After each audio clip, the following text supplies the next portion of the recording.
say that's some of the best constructive criticism I've ever heard, and I will remember it. Thank you very much. See, look at us accomplishing things in good places.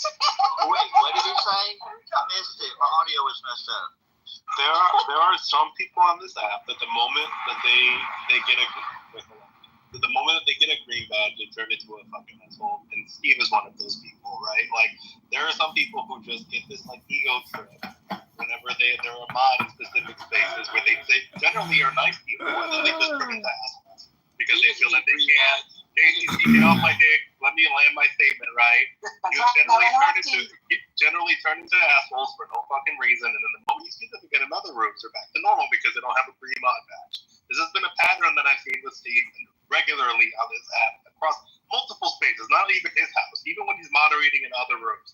We have gone at it in the past, and I'm just bringing it up because someone else brought this up, but this is also something that I've observed myself sometimes. Now, do you think this could be somehow connected to the Stanford prison experiment? Do you think that this power, no, I'm serious. I really have to laugh at this conception of green bean power, because, like, really, what do I have over? I have the same power here in this room with my green that I have in my home when I invite people over to entertain them. I'm allowed to have rules about going to engage in my presence. And I love it when I hear people on Clubhouse talk about how their rooms aren't echo chambers, or, we're free speech advocates here, because everybody curates their space to even Chillism, which is one of the quote unquote freer speech spaces on this app. They still have rules. There are still rules of engagement. Like there are still some things that they choose to curate. There is no free speech on Clubhouse, not generally. I'm sorry. No, and the power of the green bean, like, it's just to say that, hey, this is my space. These are my people. I want to have the kind of conversation that I want to have. I don't like echo chambers. I oftentimes ask Monica, she'll get mad at me. I will green bean people that I know disagree with me and I know disagree with her, because I don't want to give the perception of I'm trying to lean or propagate one way or the other. I'm just one of those people. I'm not afraid to hear people that think differently than me. It doesn't bother me at all. More often than not, it generally kind of confirms my position. But you got to understand, people will not over. In regards to replying to, I want to, not that I'm booty clapping for Steve, and I'm going to paraphrase because I think I've heard Steve say this before. Regardless of a green bean or not, Steve knows he's an asshole, accepts he's an asshole, and will behave the same regardless of having a green bean or not. And I was just going to say, regarding the power of the green bean, my concern, my feelings for both myself and everybody is I pride myself on my consistency. And if I am always an asshole, which I don't think I am, or I'm always a dictator, then when people come in, they know what to expect. What I don't like is when people act one way one day, act another way the next day. The gentleman made a point, and I'll land it very clearly. When I don't have the green bean like here, you're damn right. I'm not going to take over their space. In fact, I asked permission a couple of times. I don't have a green bean. I don't deserve a green bean in this space, so I'm doing my best to comply by their rules. But when I have a green bean, I like to consider myself at the least consistent. I know, but you got to listen to what. What did Mother just say, though? You're ignoring what Mother just said. Are you not hearing what Mother just said, that the green bean impacts the way people behave? And Steve just confirmed it. Yeah. I think we can all acknowledge that that's true. There are certainly where, based on the people in attendance of said rooms, I can say I absolutely feel better with a green bean, not because I feel like I have power over them, but maybe because I feel like at least like I can't be removed by them, that kind of thing. Like that's more the thing for me. It's just having the protection of, okay, I'm amongst friends. Well, I just put in the chat, it gives you 3 powers. Kind of crazy. It gives you censorship, the ability to reframe, and creation, which is emotions plus content. Well, I noticed that, like, so the people that like KK, love you long time, that bitch, and Psycho. Oh my goodness, Anne, we're not. Oh, okay, no, we're not gonna do that. Can I land? So I noticed that, like, if I have a green bean, she won't fuck with me. But if I don't have a green bean, then she will. So I think that just having this little green thing underneath me, literally, like, people don't fuck with me. Correct. You know what I thought when Anne was just talking? And do you remember the old snowman, Frosty the Snowman? When he starts and he goes, messy, messy, messy. Do you know what I'm talking about? No, and I feel like that comment was very random, Bima. Oh, maybe that's why I love you. Yo, Evie, you're not going to honor your bet. What's up, Evie? You're not going to honor it.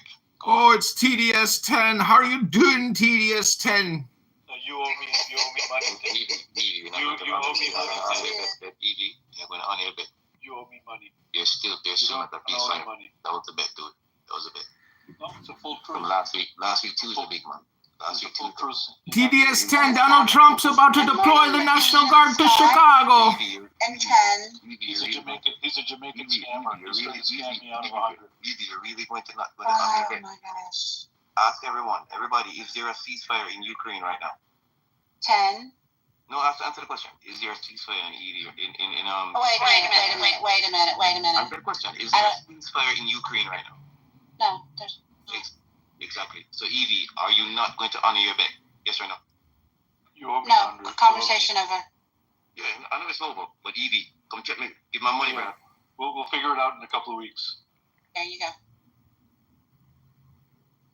Oh, I remember that comment I wanted to say. Listen, so another cool thing about tipping in the modern day is, remember, folks, okay, like, we have Cash App and Venmo, and you don't have to put your real name on that type of stuff, right? Like, in the back channel, you have to put your real information, but the surface of what, like, the receiver will get is just like a pseudonym, right? So anyway, long story longer, because you know how I do, like, when you go to, like, baby showers or, like, a catered place or something like that, where, like, the tipping might not be, you just go to a place when you don't remember cash, or you don't have cash, and remember bring cash because of our credit card era, right? I usually tell people, like, listen, give me your Cash App and send me a request for whatever. I'll just leave a note on a table in the case. So don't let that be an excuse to not tip people. You know, if you don't have it right then, you could be like, yeah, send it to me. And they've done it, and I love it. It's a great, thank you. And speaking of tipping in restaurants, before I go, I just heard this morning, and maybe I'm a little late to the party, did any of y'all hear about Cracker Barrel? Oh, yeah. Their logo? We had that conversation. Yes. Oh, you had it already? Okay. I just found out about it this morning. Oh, did you? Yeah. They took the Cracker in the Barrel out of the picture, y'all. But they didn't change the name. Let's go, Martin Washington. They also issued a retraction today saying, we are so sorry, but we're not changing a thing, and we're going to keep doing Pride Month. They put that out there. They are the dumbest people in the world. They're called Democrats, ladies and gentlemen. Okay, I have a question for you guys.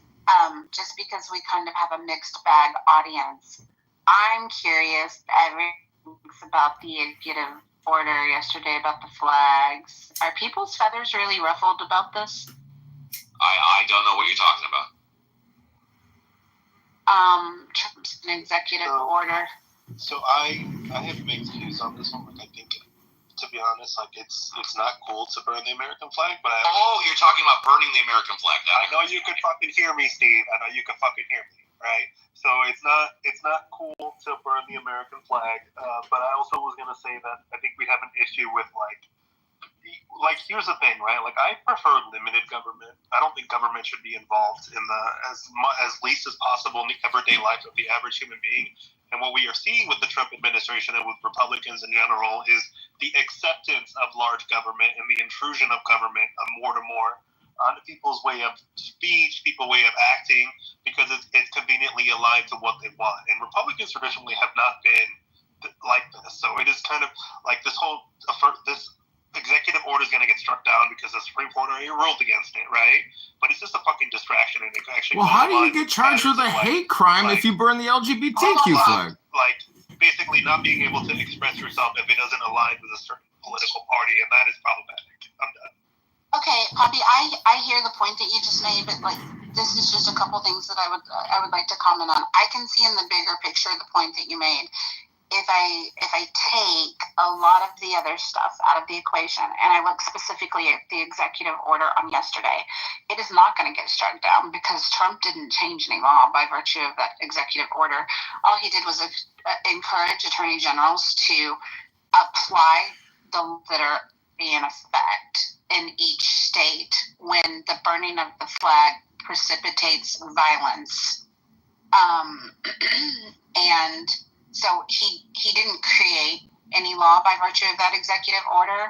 All he essentially did was, I think, kind of enunciate and pronounce that he thinks that attorney generals should do a better job about actually enforcing laws that they already have on their state books.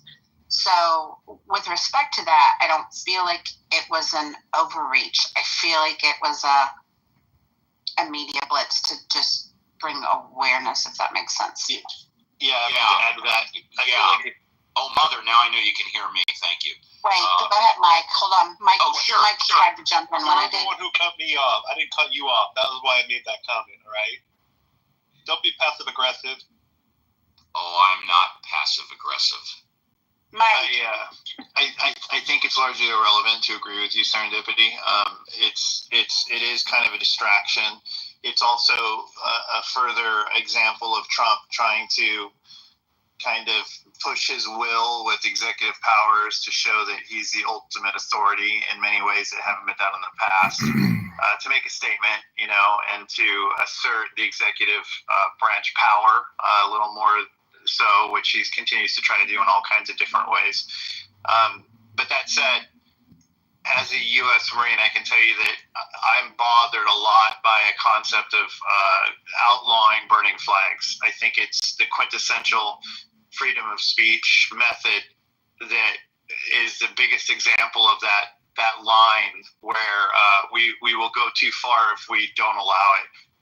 In the 90s in the Marine Corps, when I was on active duty, it was actually brought up that there was some laws put in effect they were trying to put some laws in effect about it, and it was a big deal in the mid-90s where we were talking about it as an issue.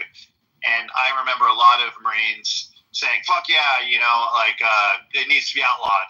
And then I remember the Marines that I respected more, the ones that actually, believed in the Constitution, the ones that were really kind of straight-laced, almost all of them would say, no, like if someone burned one in front of me, I'd kick his ass. But as far as law goes, we should not make it illegal. I think that is, it scares me a lot because it really reminds me of authoritarian states overseas that would not allow their citizens to do that as well. So, in theory, again, I think that it's an example of Trump kind of pushing his will and making the wrong decision, even though it's not ultimately that big of a deal or impactful at this moment. You have to look at this in terms of communication capability on platforms. Censorship on this platform is real. Censorship on YouTube is real. Meta is real. I can burn the American flag on YouTube. I can burn the Bible on YouTube, but I cannot burn the Quran and I cannot burn the LGBTQ flag. That would be hate speech, and I could get arrested for that. So make it make sense, please. No, I agree with you, John. I mean, I think those are all very valid points. I guess, Mike, one question I would ask you, because, on the American issue, I think I pretty much agree with you about it. I don't like it. I don't want to see it. But from the standpoint of the premise of our country being free and us having the ability to protest, the laws that are in effect in the various different states regarding the desecration of the flag are specifically tied to the flag being burned while utilizing violent protests, throwing rocks at windows and stuff. Is your position the same, that even in those situations, you don't think that there should be any legal recourse in the burning of the flag? Yeah. And again, I think those are two separate things. I mean, I think they should, obviously the laws that exist for vandalism or whatnot, hate speech. You know, I'm borderline on hate speech laws. I'm not sure I completely love those either, but I see a little more of a reason to have those than the flag banning laws. So yes, I agree. I think that it should not be an increased sentence or a factor when it comes to prosecuting people who are breaking other laws. I really see it as a quintessential free speech issue that I think represents what free speech is intended for more than any other activity that I can think of in the United States. And I kind of want to pivot just a tad, but I was thinking about, you know, how everyone, all their criticisms of Trump, and, you know, when we think about it, like, if Trump ends up bringing some world peace, who gives a shit what his intentions are?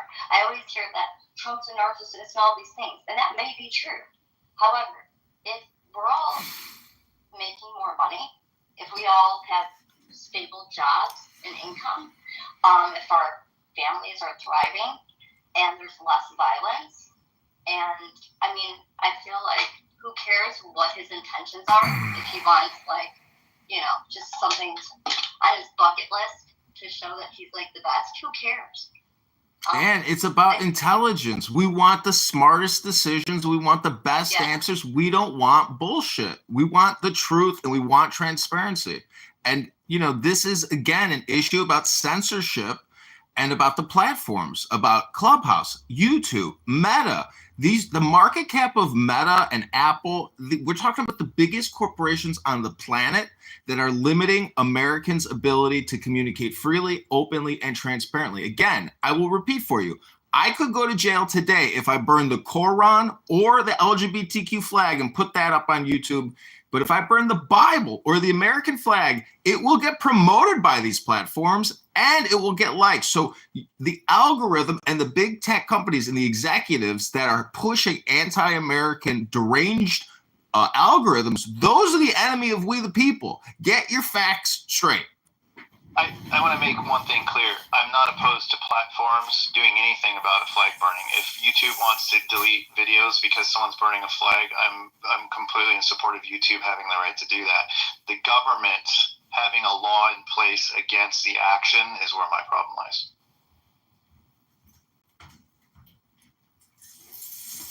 Yeah, but that's what sometimes Mike, did you not hear what I said? They laws when they literally have their hand in every single business or platform that we use every day.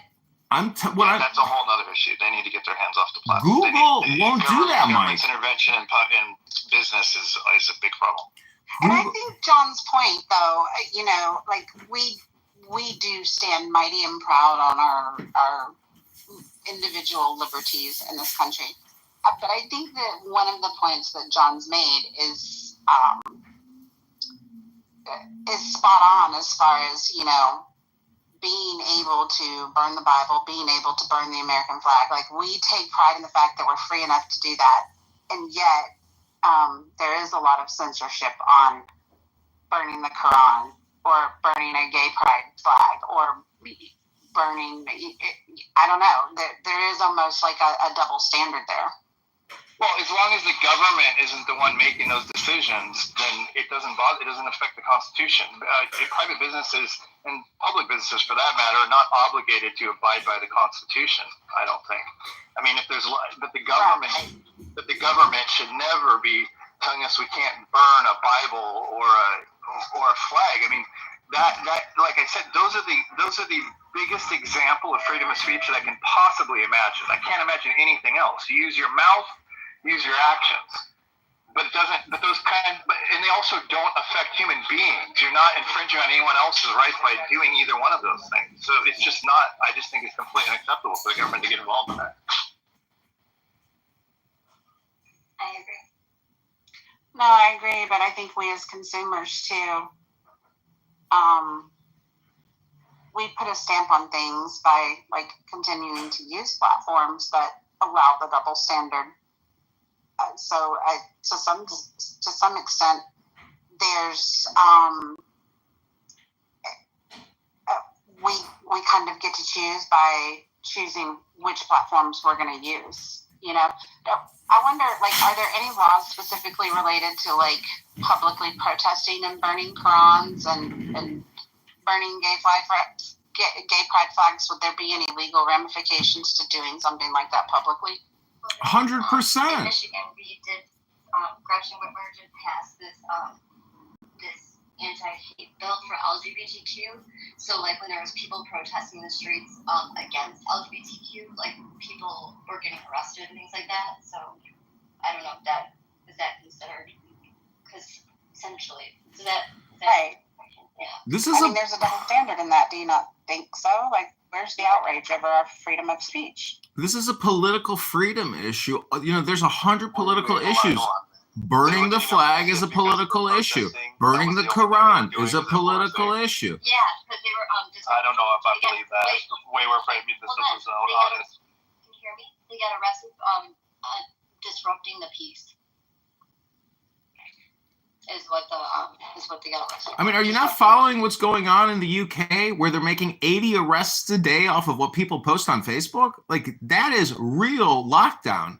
America could go that way, but the problem is there's this double standard. You know it and I know it. I wish Steve was here, because if you are an atheist and you want to upset Christians to get them to wake up that they're living in some type of delusion, or if you want to wake up Jews, or you want to wake up Muslims, or you want to wake up Buddhists or Hindus, and you want to do it provocatively on the internet, you shouldn't have to go to jail or face any legal repercussions if you want to create an artistic video about burning the Bible, or burning the Quran, or burning the Bhagavad Gita, or burning the Dhammapada. These are all books. I know a lot of you just like to come here and talk nonstop, incessantly, week, year after year, and never read a book, but that's your life. I'm just saying, in the book club, we read books. Candidate Kitover is the book candidate. You can go to John Kitover on Instagram and view some of my books. These are called books. They're external hard drives. Maybe some of you have read them on this app. You know, you don't just talk all the time for years and years and years. You read what's called a book on here. Yeah, it's awfully assumptive to lump a lot of people together in a particular room and say that they don't read, and even if you're on Clubhouse. It's interesting, actually. If candidate Kitover is elected, he will make it illegal to lump people together into groups. He will make your identity ungroupable, and he has pledged to cure AIDS within the first 6 months of his tenure. Vote candidate Kitover for Congress. Hey, Scott, how are you doing? Did anybody here get AIDS? The great one. The great candidate Kitover. Does anybody here have AIDS from getting the COVID-19 vaccine?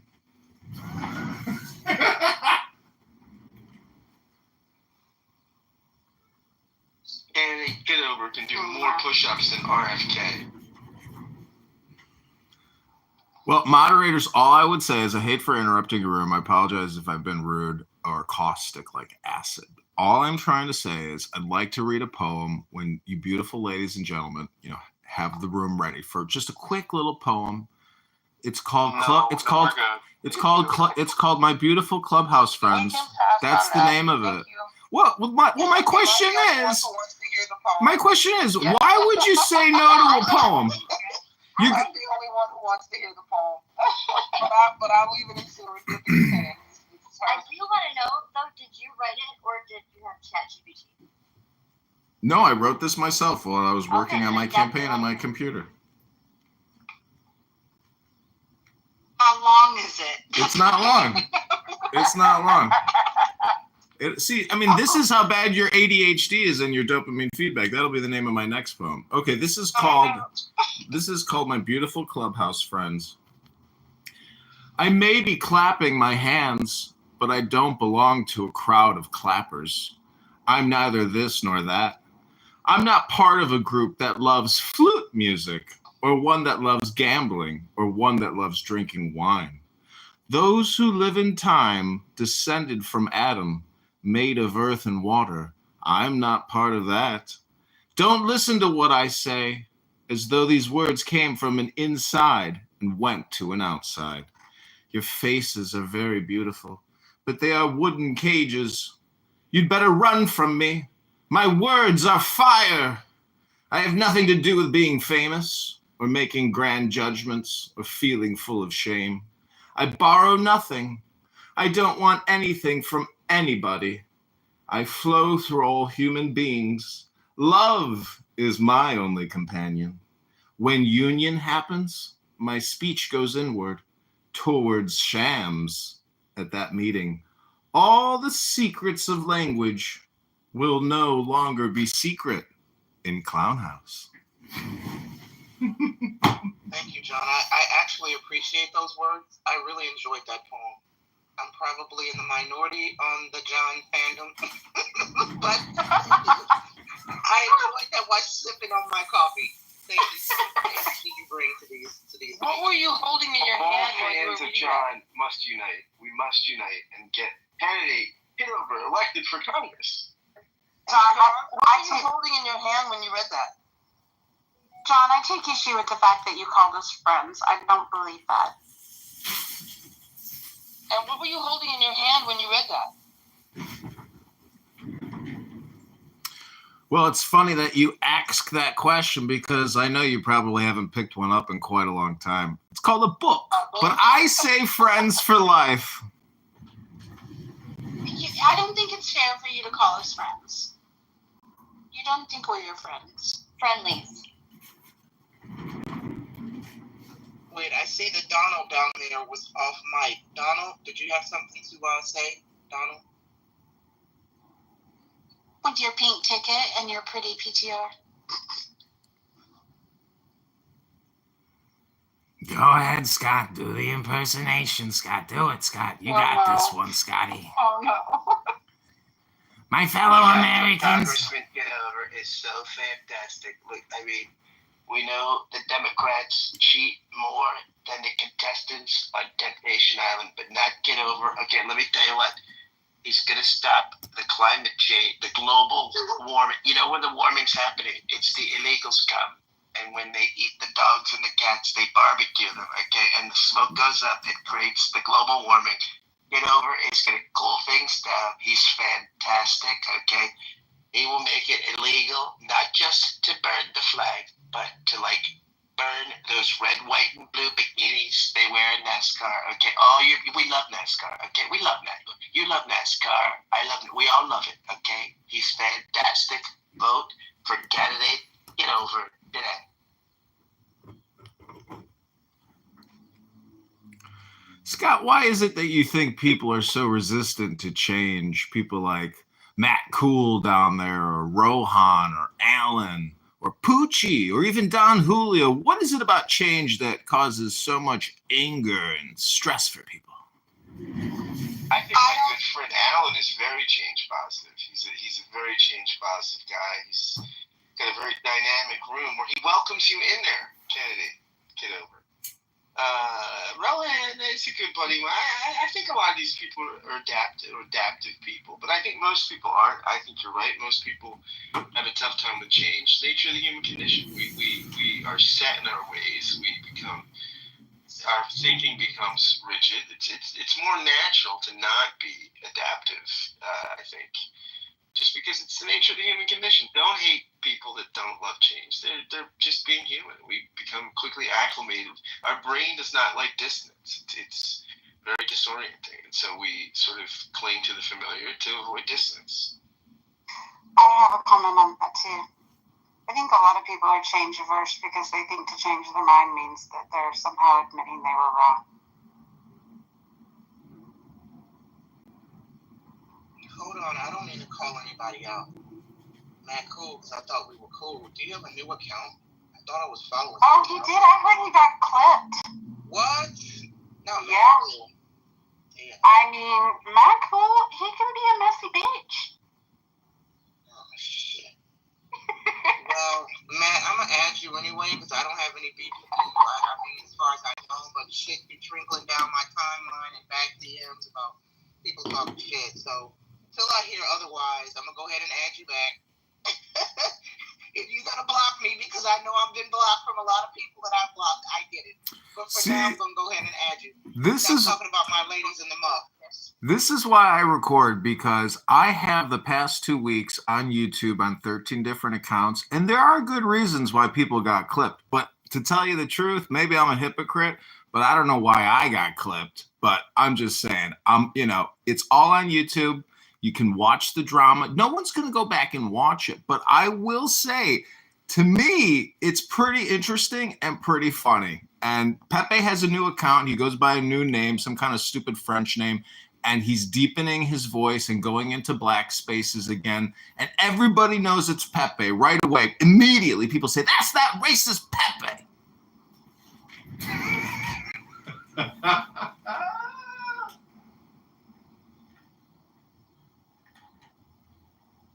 Okay, so Donald keeps coming off mic but saying nothing. Donald, do you have something to say? You keep coming off mic while people are speaking, but you're not speaking.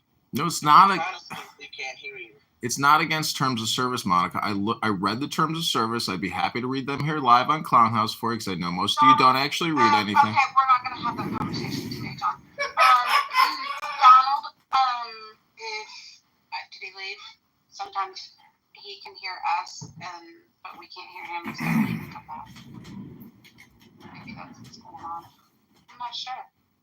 No, it's me. I moved him to the audience because, Well, Donald, if you can hear us, sometimes that's a glitch. And if you close the app and then come back, it will resolve itself sometimes. And welcome to the stage, Will and Poochie and Alan and Donald again. Today I'm not. What's up, sis? Today I'm not at home. I'm the 37th president of the United States, and I just want to say to one friend, candidate, that tapes can get you in serious trouble. So you ought to be careful about who you record. Thank you. Well, you know what you ought to be careful of, Alan? Don't burn the American flag or the Bible or the Quran, and don't burn the Bhagavad Gita or the Dhammapada. Don't do anything controversial or say anything controversial, because recording free speech is the same thing as saying the words myself. So, Alan, if there's something that you don't like that I've recorded, that you've said, maybe it's a you problem and not a me problem. And I know, now that you're Nixon and all, I'm sure you've got some great solutions for America, Alan. I think there are many solutions for America, and I'll have to pass on what you said. I only know that we need to take America seriously, and as the 37th president, I can only say that every seventh president, as in the 17th, the 27th, 37th, and the 47th, we were all Republicans. And I think the rational discussion forum is wonderful, because in all seriousness, rational starts with R, Republican starts with R, right starts with R. If it's Republican, it's right, and that's the 11th Amendment. Thank you. Well, are you retarded? well, Democrat starts with D, so that must mean doom, destruction, demise, deleterious, dangerous, delusional. D with delusional and Democrat, they're very similar. I find it so amusing that so many people allow their politics to become their identity. Yeah, but see, Alan was doing us all a favor there, because he was being performative and he took on a character. And I would suggest that people on this app sometime be creative, create an alt account, do a character, do a different voice, see what it's like to be an actor or an actress. Because your problem is You think you're not an actor or an actress, but the truth is your identity with your red hat or your dog or your big Harry Carey glasses or your purple lipstick and blue hair, that's all performative. Wait, are you talking about my glasses? He's totally talking about your glasses, man. Well, look at my glasses. I'm wearing glasses. Scott's wearing glasses. It's an aesthetic. So what I'm saying is we all manipulate the way we are perceived with our aesthetic or our communication. There's 100,000 forms of communication. I'm just saying the way you PTR or the way you frame yourself is the way you project.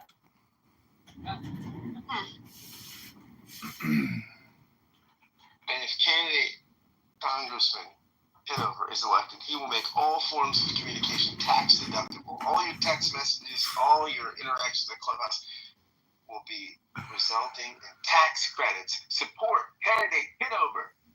See, the irony of that is the more spam you probably consume, the worse your financial situation. And so you're probably not even paying taxes anyways.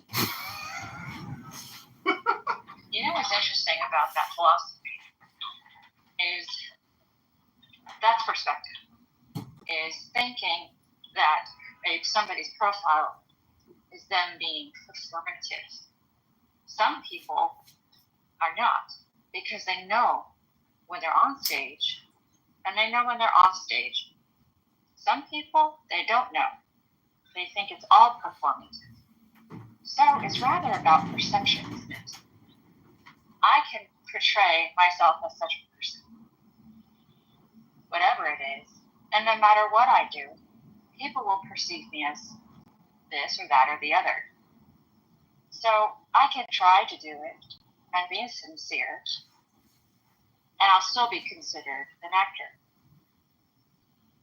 Well, you're damned if you do and you're damned if you don't. You know, they curse you if you say something. They curse you if you say nothing. They curse you if you remain silent. That's the nature of communication. And running for Congress, I can tell you, I have been attacked more times than I've been praised 100,000-fold.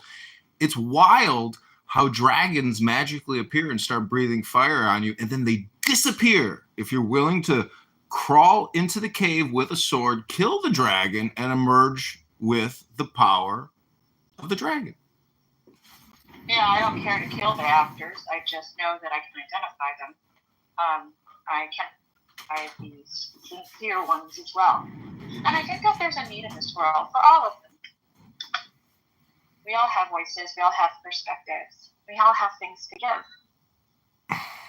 Well, so Alan Watts says there's this feeling of being here before. So there's this game that's being played out real time on this app, and it's a fun game to be a part of. But I would just say not a lot of people are doing creative things on this app, but people are complaining about the news every single day as if that's real intelligence. You know, Anne was like, I don't care what the fuck Trump does as long as we're making money and the economy grows. Well, that's like what a stupid person says who's lazy and says, well, I don't care about anything, or the status quo is fine, or just even do more extreme things as long as the economy is growing and as long as I'm making money and we're safe. What do I care what Trump does? That type of attitude, I mean, see, but I think people have TDS, that they think Trump is doing all these things. He's one guy in a suit sitting in an office saying, do this, do that, draft this, say that. You know, he's one brain, one man pointing fingers, saying things. He can only do so much. So I think people on this app do a lot of projection onto Trump in the same way that people might project onto the evergreen Pepe and say Trump is a racist, Trump is a supremacist, he's evil, he's a pedo. Everything you've heard, the worst things you could possibly say about Trump, you've heard it in Alan's room, you've heard it in this room, you've heard it in every room. And all I would suggest is a lot of that is projection.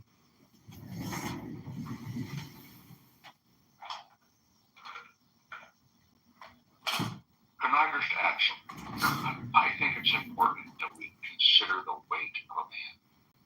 Now, the 27th president, he was tough.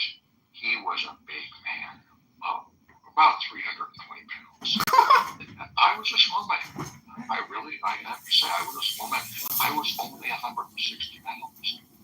Now, Donald Trump, I've read and studied, and I think he's approximately 320 pounds. So he's twice the man I am. Thank you.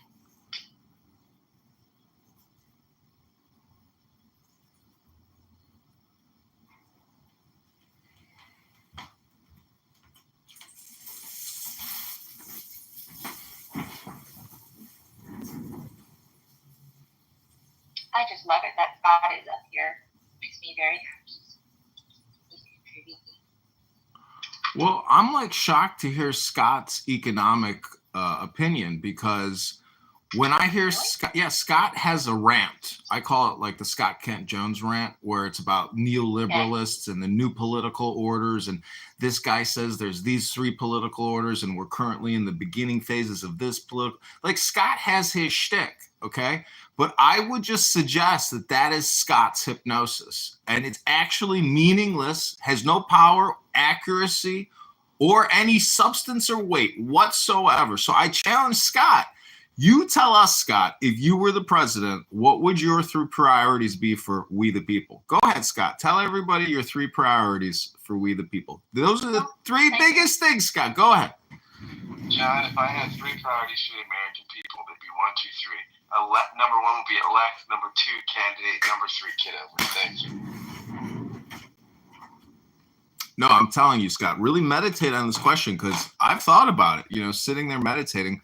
If I was the leader of the people, what would I do for we the people? Think about that. I encourage everybody here to think about that, because you know what the answer is? Whatever issue you need to resolve in your life is what you will project upon the people and say, that's what I want for them too. Go ahead and do that thought experiment right now. Yeah, no, I actually just agree with you wholeheartedly. But thank you.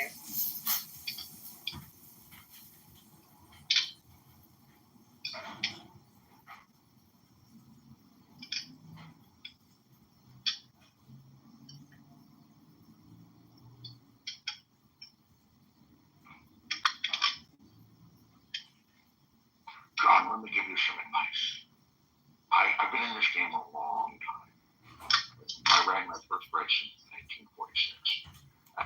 Simple solutions for simple-minded people. That's the answer. No, my thought experiment holds up. It's the golden rule. What I want for my neighbor, I want for myself. You know, do unto your neighbor as you want done unto yourself. So there's nothing new under the sun. Everything is as it always has been. However, ask, wait, is Akima here? Yeah, I'm sorry. Ask yourself, what if, see, it's the whole thing is what I want for myself is what you want for the people. And so, you know, on my situation, I did this thought experiment. I would encourage anyone here to do this simple thought projection, because what you want for yourself is what you want for your people, and what your people want is what you want for yourself. You see how that works? It's a full projection upon we the people. And the truth is, we the people is basically pointing towards about 30 billionaires, which are gaming the system. And I'm not talking about just billionaires, I'm talking about people with 50 billion, 100 billion, 150 billion, like the top, you know, the top 30 in terms of number. They're very active and vocal because they have the money to do the most projection back, if that makes any sense. Yeah, it does make sense, but I disagree with you wholeheartedly. There's a lot of things that I would like for myself, but it's not going to work for my neighbors. And there's a lot of stuff that would work for my neighbors. It's not going to work for me. I know. Well, give us the actual. See, you're not answering it. Because if you live in a community where you're only thinking of yourself, then you're not living in a community, and you're not considering other people. No, you're not. There's not a whole lot of people that I've learned and that I've actually. Kristen, repeat back the question. If you were the president, what would your priorities be? You're not answering the question. Are you talking over her, John? Stay on mute until you're done. Thanks. So I was very cynical about 20 years ago, and I have since learned, people have taught me they're a lot kinder than I gave them credit for. They're a lot smarter than I gave them credit for. And more trustworthy than I give them credit for. And I've learned that. Yeah, there are some people that I've been fooled.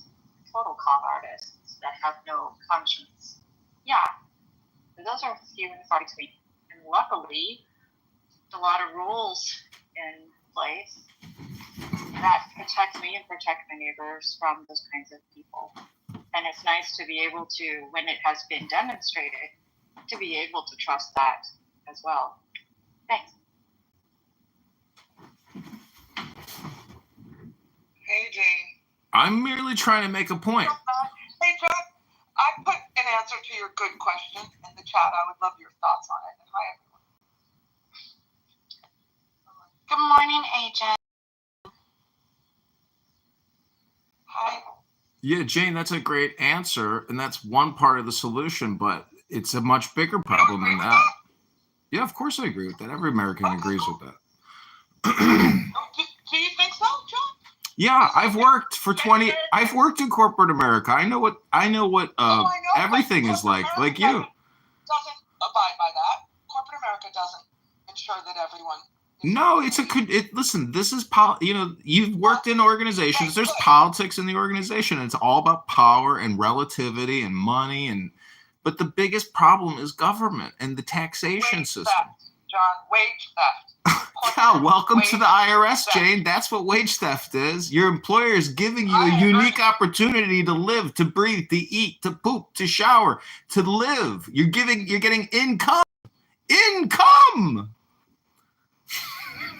And you should give that income to the campaign of candidate Congressman Kitover. And I could say, there's something about John that I really respect. And something that Donald Trump does. Thinks only of himself. And do it and others, as you can do on your show, from the people. That's what the presidency is for. As I told David Frost, if the president does it, it's right. And I'm sorry, but I have to leave. But thank you for your time. So I want to ask Kristen a follow-up question. I heard what you said. I listened closely, Kristen. But let me ask you the question again. Kristen, if you were the first female president of the United States of America. What she said, John? No, I'm moving past that. I'm asking a new question now. That's old news in the older room. Kristen, if you were the president and the first female president of America, Kristen, what would you do for we the people? I think that's kind of a trick question, isn't it? They've asked that every kind of debate. I mean, it really is kind of that's like what do you want me to answer? I want you to answer what your intuition tells you to answer. My intuition or my reason? Your intuition or your reason. Just an answer, Kristen. Anything will do. Well, good, because the great thing is that I'm not running for president. I don't think I'd be capable. Secondly, my intuition is more of an intimate thing that I don't share with everybody. So thank you for asking. Got it. Okay, so you're a no. For what?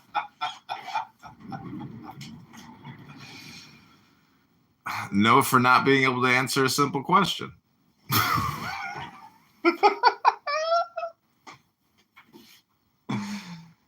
Duh.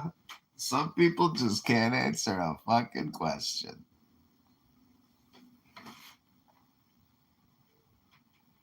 They should give you a simple answer. I mean, yeah, she did answer. She didn't not answer. She just didn't elaborate. Yeah, that was an answer. It was a non-answer. It was Darn it. The female that have left, I wanted to do a competency test. So, Jane, let me ask you about what you wrote. Regulate large companies so they're able to pay living wages and be profitable, of course, because nobody should have to run a business unless they're profitable. Not hard. Yeah, not hard. And subsidize small businesses through taxation so they can pay a living wage and not go bankrupt. Wow, Jane, that makes perfect economic sense. It's a real mathematical equation. Unfortunately, it doesn't hold up in the real world. Oh, look, Ben is here. Hi, Ben. Listen, Ben, look at rule number 9. We can't talk about old rooms and old drama. I don't want to bring up the Bunny Ranch experience and outside of Vegas. Do it, John. Okay, John.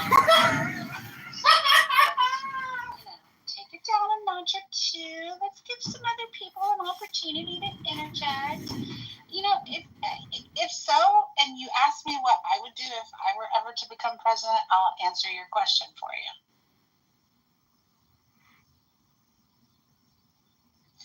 Hey, KB, again. Hey, yo, I would have had to get my oil change. Got stuck behind a whole fleet of trucks and it sucked. Oh, I'm sorry. Agent Malone, I have not seen you in a hot minute. If you go into chillism, if that's where you spend most of your time, it's because the IQ level is too low for me there. I do not go into chillism. I mean, I occasionally, if there's nothing else going on, I'll go in there and fall asleep, but I don't spend a lot of my time in chillism. I'm afraid of that stage. I don't go in rooms, or actually it's hard to avoid now, but rooms with Edmonds, now known as John Kitover. He seems to have cast a spell on about half the people who are, let's say, 110 IQ and below. It's really people are shilling for him, promoting him, that really should know better. I don't understand it. The guy is actually evil in many ways. I mean that very sincerely. I'm going to have to respond, Serendipity. You can't come on stage and call me evil, Agent. That could be a projection, Agent. Cry for America. I think the philosophy for a lot of people has been that since Clubhouse came out with their Anon feature, which prevents stopping anybody from recording or streaming rooms or rooms that, and by virtue of adjusting their terms of service, you know, since we can share to all the different various platforms now, I think that people have just taken the approach that it's become a fruitless effort, and I implore you. People just flip the script and they're like, oh, not only will we stop condemning this evil person, but we're going to now promote him and celebrate him and elevate him as much as we can. Okay, you're projecting, Agent. I mean, how dare you? How dare you, Agent? You're no gentleman coming up here saying I'm evil 2 times in a row, Agent. I'll have to defend myself if you're going to say such slanderous, liable defamation. Hold on, John. You can respond. Let Agent land and you can respond, John. We shouldn't. Jesus didn't mean to make the least of us, as far as moral character, to run, you know, to run our rooms or be the focus of everything we do. I don't think that's what Jesus intended, respectfully. Well, respectfully, we're living. Jesus knew what running a room would mean. I don't think Jesus had any idea what Clubhouse was going to be. Of course he would know what he would. Listen, Mike, you couldn't be further from the truth. I hate to break the news to you, but I got a picture of the Last Supper. I'm in my kitchen. You know what that Last Supper looks like? It looks like Clown House. Oh my goodness. You have the power right now off the stage. I do. This is not my house, though, and the house owner has made the decision to allow John to participate in the room, so I'm just simply trying to respect the house owner's Listen, wishes. I'm going to do Agent a favor. I actually have a private house that, like, when I have conversations that I don't want to have to worry about being streamed or recorded or otherwise information used against me, that's where I retreat. I mean, to be fair, John's not breaking any rules. You know, just because you don't like him, we can't kick him off people we don't like. That's bullshit. Yeah, Agent, and you've come in here and slandered, defamed, and libeled me twice now by calling me evil. Sir, I would suggest that you go look in the mirror and reflect, because when you project like that, I'm going to sit here and defend myself until the day's over. So take your bullshit, Agent, and shove it up your ass. There are actually other good friends of the owner of this house that actually really don't like the presence of Kitover here. But again, I'm just filling in while he is absent. And I'm just trying to respect But the way thanks for welcoming like it. me Yes. to the stage. I appreciate you, Serendipity. It's good to see you. I have missed you. I haven't seen you in a long time, and it is good to see you. Ladies and gentlemen, I will remind you, his name is Agent Malone. He calls himself a double agent. His name is Agent Malone. We like Agent, not too much on Agent. I just want to point out that you don't build echo chamber serendipity. Look at this. There's 3 mods, and we all have a different answer for the question. Right? This is true.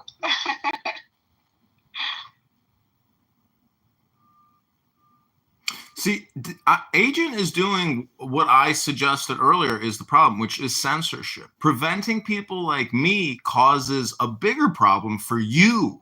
And so I am a microcosm of the macrocosm problem, which is through the NDAA, the NSA, the Utah facility. All this money we're spending as taxpayers to surveil ourselves is a waste of money.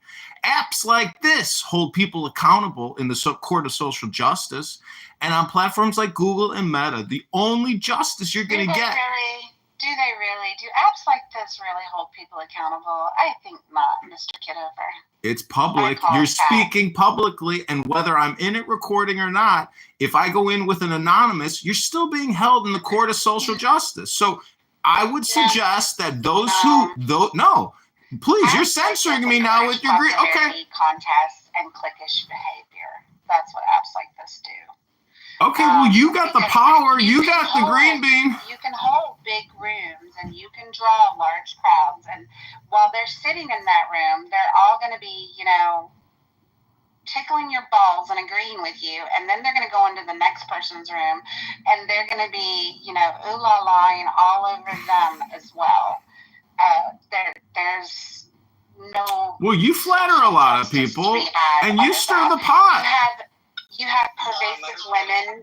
You have pervasive women that get up on stage and kiki it up, and they use their soft, little, sweet, soft-spoken voices, and they include enough reasonableness with their, hearsay, quote-unquote, receipts and slander. They take their little passive-aggressive digs, but they wrap it up in a really pretty little package, tits included, and the masses are just like, oh, the poor little victim.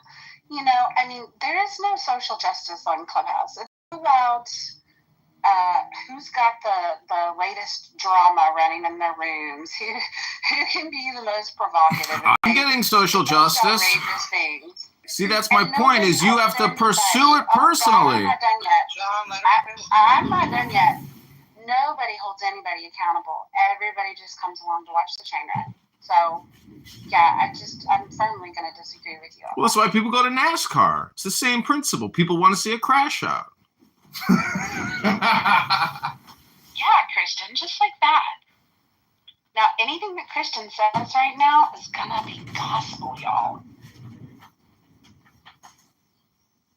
Oh, wait, shoot, let me do it again. Hold on, because right now, you can validate me.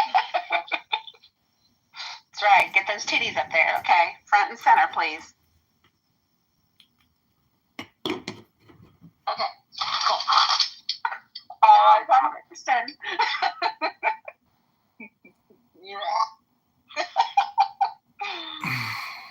See, I think it's easy to roast people, and especially roast me, but I would submit that I provide a valuable service in some of the drama I bring, but I'm not the only one who stirs the pot. I'm the only one who's recording other people stir the pot, and myself occasionally.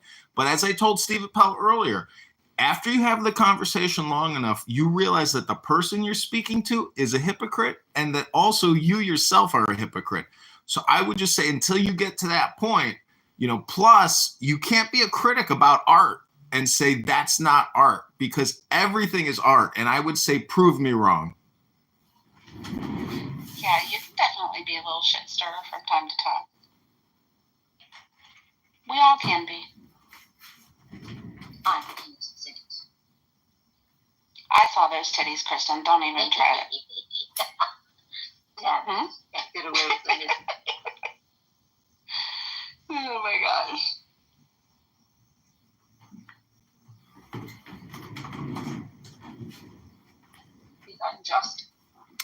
See, does anybody not see how Trump essentially stirs the pot too, and he's very effective at doing it?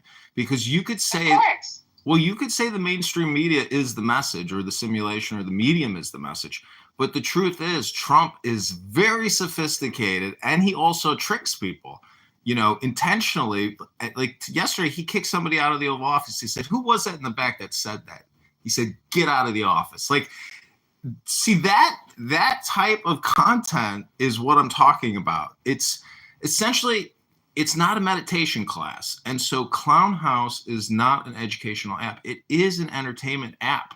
It is performative. Everybody here essentially is playing a game, a role, an ID. And the way you brand it and craft it is your artwork. So that's, you know, in my opinion, the truth. No, I agree with that. I've said it a million times over that Trump is a master at manipulating the media. He's a master at centering himself in divisive topics and getting the media to push certain narratives. He's a master at marketing and PR, especially marketing and branding and his own PR, right? And, you know, we have to remember that he produced reality TV for how many years with his Apprentice and et cetera, et cetera. And so I also feel like some of the reactions to John, some of his wild statements and antics, I think is he's producing. He's giving us content. This is more reality TV, unscripted, whether we realize it or not. I don't believe he means half of the pearl clutching things that he states. He just knows that the liberals, the progressives, and the media are going to get riled. He even knows his base is going to argue with people online about what he really meant to say was. Yeah, it's all performative. I agree. He's a master manipulator. Is that the job of the president?